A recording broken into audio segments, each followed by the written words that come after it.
최근 평균 퇴직 연령이 빠른 속도로 낮아지면서 평균 퇴직 연령이 49.4세라는 뉴스가 여기저기서 나오고 있습니다.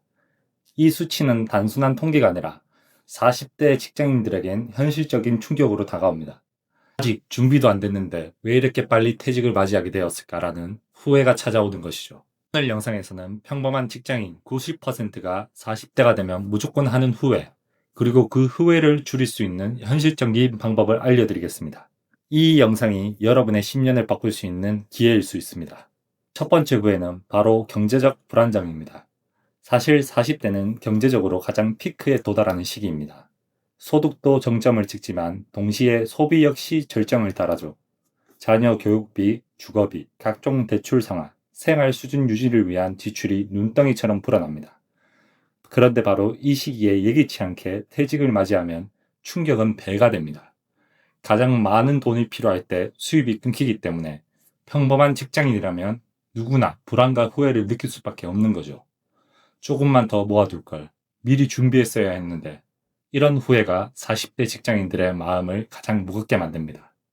두 번째 후회는 자기계발 부족입니다. 직장인 대부분은 회사 업무에 치여 하루하루를 버티기 바쁩니다. 그러다 보니 정작 본인 스스로를 위한 학습이나 성장을 제대로 챙기지 못하죠. 물론 자격증 공부를 하고 여러 자격증을 따는 분들도 있습니다. 하지만 막상 퇴직 후 취업 시장에 나오면 누구나 가지고 있는 흔한 자격증은 큰 도움이 되지 않습니다. 즉, 형식적인 공부는 했지만 실질적으로 써먹을 수 있는 무기가 없는 셈입니다. 제가 말씀드리는 자기계발은 단순한 자격증이 아닙니다. 자본주의 사회에서 진짜 필요한 능력, 즉 스스로 가치를 만들어내고 시장에서 경쟁력을 가질 수 있는 역량을 키우는 것이죠. 예를 들어 온라인 비즈니스, 세일즈 감각, 판매력 같은 것들입니다. 40대에 접어들어 이런 자기계발을 소홀히 한 사람과 꾸준히 준비해온 사람의 격차는 퇴직 이후 삶에서 엄청난 차이를 만들어냅니다. 세 번째 부에는 무계획 창업입니다. 퇴사 후 가장 많이 하는 선택 중 하나가 바로 창업입니다. 하지만 아무런 경험도 없이 뛰어들면 그동안 모아둔 퇴직금과 저축을 험하게 날려버리기 쉽습니다. 왜 그럴까요? 바로 시선의 문제입니다. 평생을 소비자의 시선으로만 바라봤던 사람이 창업을 한다고 해서 하루아침에 판매자의 시선으로 전환되기 어렵기 때문입니다. 회사는 주어진 업무만 해내면 되지만 창업을 하면 소비자의 니즈를 직접 파악하고 그들과 소통하고 문제를 해결해야 합니다. 게다가 회계, 마케팅, 영업, 서비스 같은 각각의 부서에서 일하던 일들을 모두 혼자 책임져야 하죠. 즉, 완전히 새로운 차원의 사고와 행동이 요구되는 것입니다. 그래서 저는 판매 능력과 세일즈 역량을 회사를 다니는 동안에 경험해보라고 적극 추천드립니다. 작은 부업이라도 시작해보면서 소비자의 입장에서 벗어나 판매자의 시선으로 세상을 보는 훈련을 해야 합니다.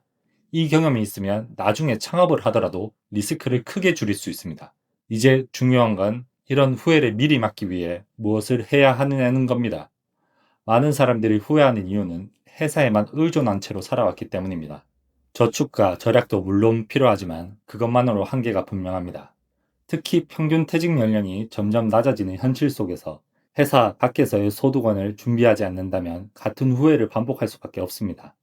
그래서 저는 부업을 통해 회사 외의 소득을 만들고 동시에 판매자의 입장에서 세상을 바라보는 경험을 해보시길 권장드립니다.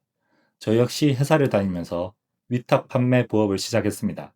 그리고 월급만큼의 소득이 나오자 회사에 대한 의존도는 낮아지고 업무에서 받던 스트레스는 사라졌으며 저축 속도까지 달라지는 걸 직접 체감했습니다. 지금은 퇴사해 온라인 비즈니스를 본업으로 하고 있지만 만약 회사를 다니는 동안 판매력과 시장을 보는 눈을 키우지 않았다면 지금처럼 안정적인 길을 걷지 못했을지도 모릅니다. 제가 경험한 방식이 아니더라도 여러분도 회사를 다니는 동안 꾸준히 준비하시길 바랍니다. 제가 실제로 경험한 그리고 결국 퇴사까지 이어지게 만든 부업이 무엇인지 궁금하시다면 아래 고정 댓글 링크를 확인해 보세요.